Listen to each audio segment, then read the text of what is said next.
Support for How in the Hell Did I Get Here comes from the Coloring Book Coach. Did you know it's possible to heal your heart and more through coloring and the support of the Coloring Book Coach? Visit thecoloringbookcoach.com for your free coloring book.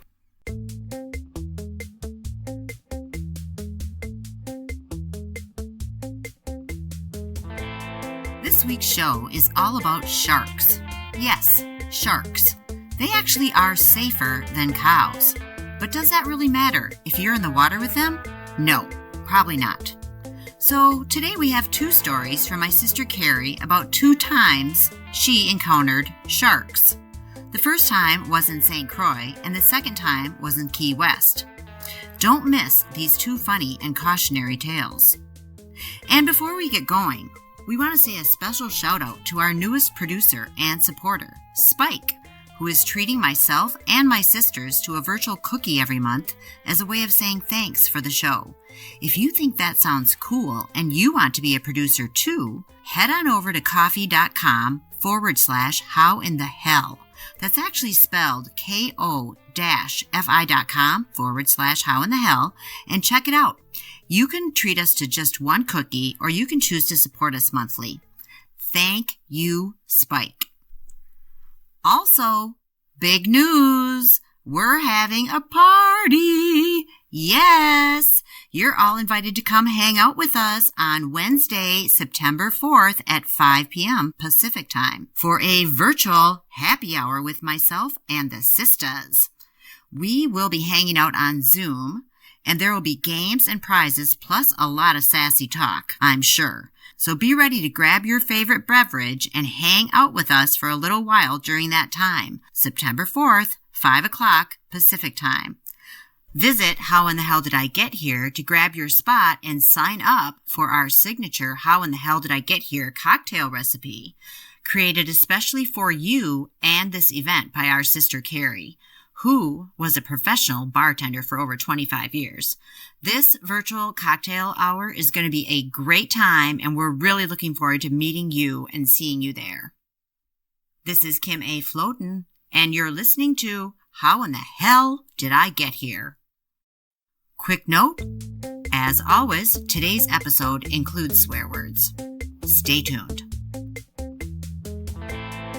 Kari and her hubby Jack are vacationing in St. Croix when Kari has an interesting encounter of the shark kind while snorkeling. To get out into where you might have a chance of seeing anything snorkeling, you have to get over in this really shallow water a bunch of fire coral and sea urchins. That took a little maneuvering, but hey, I'm gung-ho. I did her. I got myself out there. You know, it's not all that interesting of snorkeling. It's kind of a letdown. So I'm like, screw it, I'll just keep going because I have a tendency to kind of wander off, which I've displayed all my life. Yes, I know that about you. I just wandered off, and it wasn't a group thing. You know, it was just people on the beach and just people snorkeling. So I just keep heading out and heading out and heading out. And I'm enjoying myself because it was pretty placid, and it was starting to get a little deeper and a little deeper and a little deeper, you know, like 6 feet maybe. So I'm enjoying myself, just swimming out, and I wound up way far out. I don't even know how far. I don't know. Are you yards. A strong swimmer? I am, yeah. But you know, when you're snorkeling in the ocean, I mean, have you been snorkeling? Yeah, and you can get just totally caught up in it, and all of a sudden you're like, where the hell am I? Yeah, and plus, you don't really have to do much in the way of swimming. I don't even wear flippers when I snorkel. You can just float on top of the water, and it's groovy. I think it's totally zen thing to do. So I'm way out there, I don't know, 20, 30 yards I've gone out, which is way, way farther than necessary. But all of a sudden the sand just drops off, just boom. And just like on Nemo. Yeah, Nemo might have been out there because I was seeing some fish. But so it's this huge drop off to where I'm thinking the water's got to be like 20 feet deep now. So I'm like, well, this is cool, but this is probably, as far as I should go. And I'm just looking around, looking down, and all of a sudden I realized that down below me, close to the bottom, big old shark, like 6 feet long. But he's just kind of sitting there on the bottom, so I'm like, I will just turn around and quietly head back to shore, and he'll never even know I was here because he's facing the other direction and he's on the bottom. Maybe he's just sleeping. So I will just mosey on back to safety. So I start to do my turnaround to mosey on back to safety. And no, I've been spotted. All of a sudden, the shark also does a U-turn and is coming towards me. He's coming up. I thought sharks have a fairly good sense of smell. I have no idea, but I don't stink. So, Well, you smell like a human sandwich. So, I mean, he's coming right at me. And I'm like, oh my God, shark bigger than me is coming right at me. So I'm thinking all the things you learn about sharks. It's like, okay, they say just stay cool. Don't thrash around. Don't make any sudden moves. Just be as still as you can. And then they won't be interested in you. They'll just go away. And by the time I get the thought out, I mean, the shark is like damn near next to me. The next thought that came into my head was, fuck that. I am out of here. And I just started. I can totally picture this. That is exactly how the thought And you have no flippers on. No, I had swim shoes. You know the size of my feet. I don't.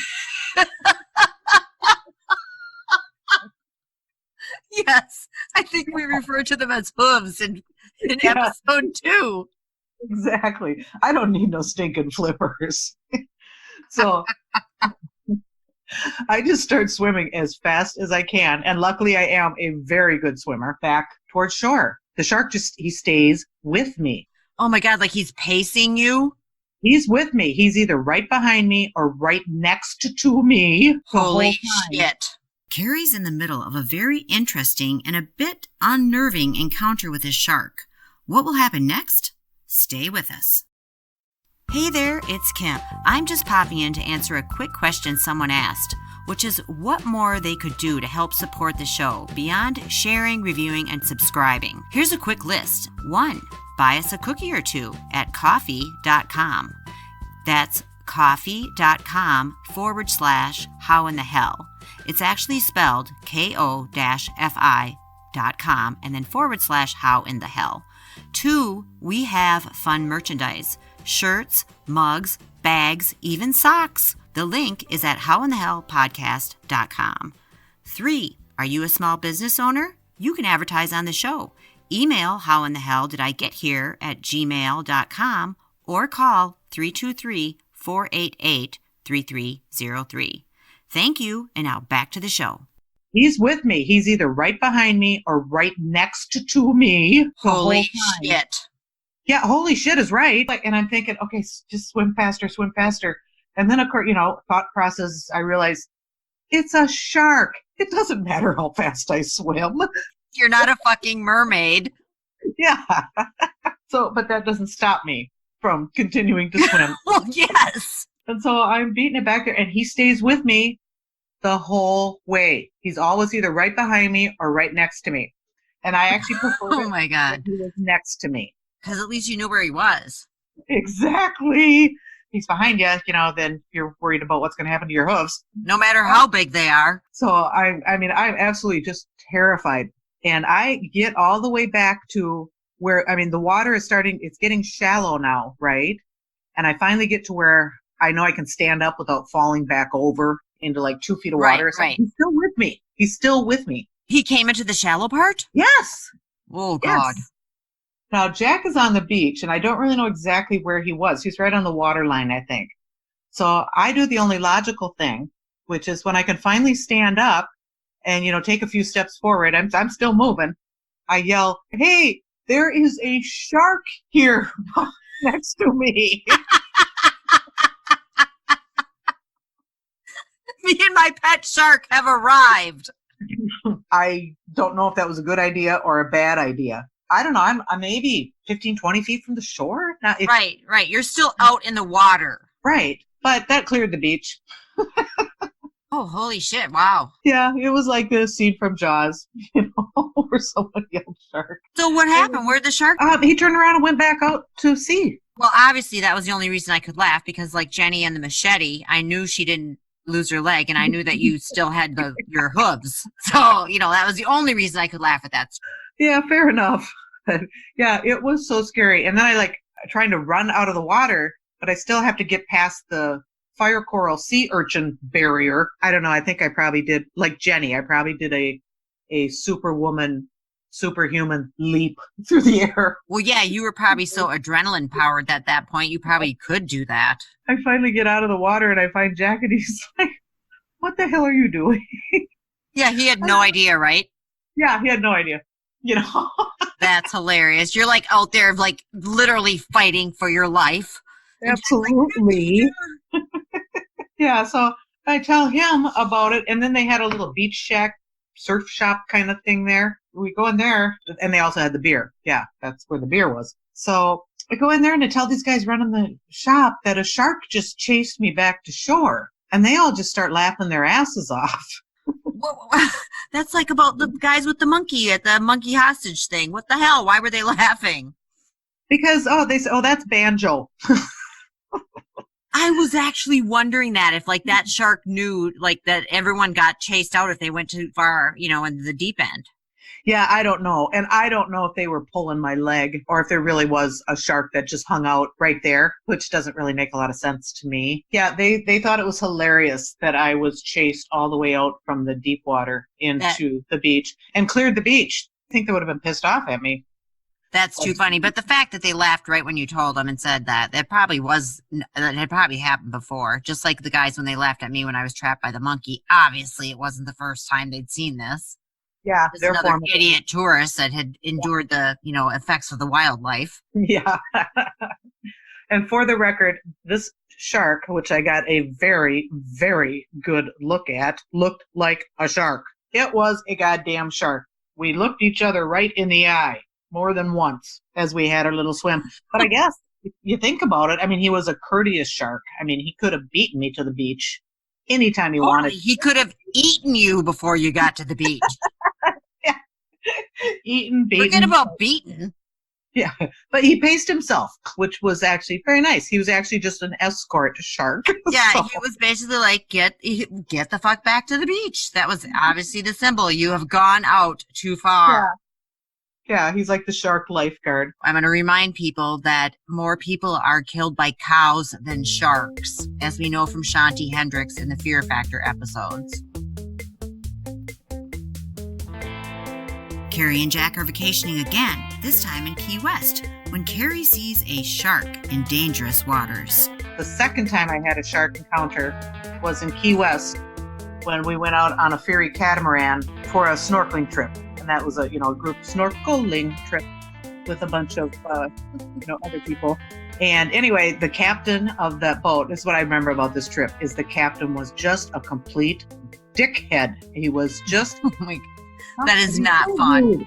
He was so rude that, I mean, you just wanted to say to him, dude, what the fuck is wrong with you? It was like, I'm miserable, so I want to make sure you're all miserable while you're here on my boat.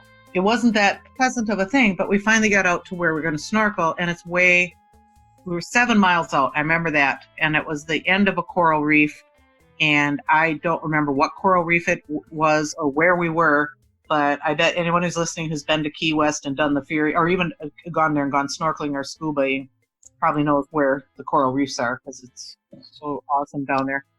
Out we go, and we're going to get in the water, and there's one couple, husband and wife, who have their 4-year-old daughter with them. I thought, maybe he's going to go snorkel, then she'll go snorkel, and, whatever. No, they're putting their 4-year-old daughter in the water. She's going to snorkel. Someone from the crew, I think, asked them, about this, and they're like, oh, she's snorkeled plenty of times before. Was her name Sharkbait? Yeah. I go, she's freaking 4. There's no such thing as plenty of times. Yeah, crazy. The kiddie pool doesn't count. But yeah, they take this 4-year-old child, into this water, which is deep. It's like 20 feet deep. It's a little choppy because we're out in the ocean. I'm fretting about that the whole time I'm out there. And then snorkeling around, it's really cool. It's like this basin circled by coral, and there's all kinds of stuff to see. And as I mentioned, I love snorkeling. Just makes me so happy to do it. And I'm looking down at one point. First, I get freaked out because I see a spiny lobster, which I'd never seen before. And a spiny lobster is basically a 2 to 3 foot long lobster with 8 legs that are all about 2 feet long. So it just looks like a big, giant 3 foot long sea spider. And everybody knows that spiders, well, we know that spiders and me, that's like. Yeah, not going to happen. Yeah. It's like I need therapy if I see a 2-inch spider. So anyway, I'm getting all freaked out by the spider. So I'm like, I got to move along. I'm going over to this other part where there weren't very many people. And so I'm over there and I'm just la, la, la, la, la. And all of a sudden I realized like right below me going back and forth is a freaking shark. He was like 3-4 feet long. So it wasn't like Jaws shark or anything, but it was a shark. Right. Shark is shark. Yeah. And he's just kind of meandering around. So I'm watching this for a few minutes and I'm like, I think I've been out here long enough. And where's that little kid? Yeah. Now her name is Sharkbait. Yes, exactly. Or hors d'oeuvre. Yeah, exactly. And I realized too, okay, it's like almost everybody else is already back on the boat. So either shark or it's time to go in. So I figured, okay, I better go in and somehow do this avoiding the shark. But he was just kind of oblivious, just swimming back and forth and swimming back and forth. So it was actually kind of cool to see him just living down there because there was all these other fish and all this other stuff, everything going on. But it's still, again, it's like, okay, I'm going to do a nice little U-turn and get back to the boat without the shark noticing me, which I managed to do. I get on the boat and I'm asking the crew, I'm like, there's a freaking shark out there. And it was big. And they're like, oh, don't worry about it. There's nothing around here but nurse sharks. There aren't any other sharks in these waters. Which right away, I mean, come on. It's like, I call bullshit. That's just stupid. Don't tell me nonsense, to make me feel better. They tell me, it's just a nurse shark. They're bottom feeders. They don't even have teeth. They just lay on the bottom and suck up stuff. Okay, so they're like the hoovers of the ocean. And then they give us all little charts, picture charts with fish on them so we can all identify what it was we saw, as we're on our way back home. So I look at this and I go right to the sharks, which has like 2 or 3 different sharks on it. Which, why would that be? There's no other sharks out here but nurse sharks. And I look at the picture of a nurse shark and it's like, that is not even remotely what I was just out there swimming with. They do look a little different than a normal shark. They're kind of flat, I suppose because they lay on the bottom. And their mouth is like on the bottom of their face. Not like a normal shark where they can do that sharky smiley thing at you right before they eat you. So I'm like, that is not what I saw. That is not at all what I saw down there. Thank you, as always, for listening, and a huge thank you to everyone who is supporting the show in any way. Listening, reviewing, subscribing, sharing, and becoming producers via Ko-fi.com. You are our heroes. We truly appreciate you and all your support. How in the Hell Did I Get Here is written, produced, and hosted by Kim A. Flodin with editing help from Kari Flodin. This week's storyteller was our sister, Kari Flodin. Thanks again to our sponsor, The Coloring Book Coach. Find your free coloring book at thecoloringbookcoach.com. Silent Partner creates our theme song and ad music, which we found on YouTube's Creator Library. Meet you back here next week for more How in the Hell Did I Get Here stories. Until then, pay attention, my friends. You just never know when you might find yourself saying, how in the hell did I get here? Shout out to Key West. Love Key West. Everybody go there, especially if you're a weirdo. For weirdos.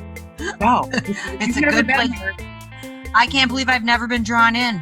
Their weirdo magnet must not be set on my frequency at this moment. It is so much fun there because, it's like the Island of Misfit Toys, and they're damn proud of it. It's just weirdos.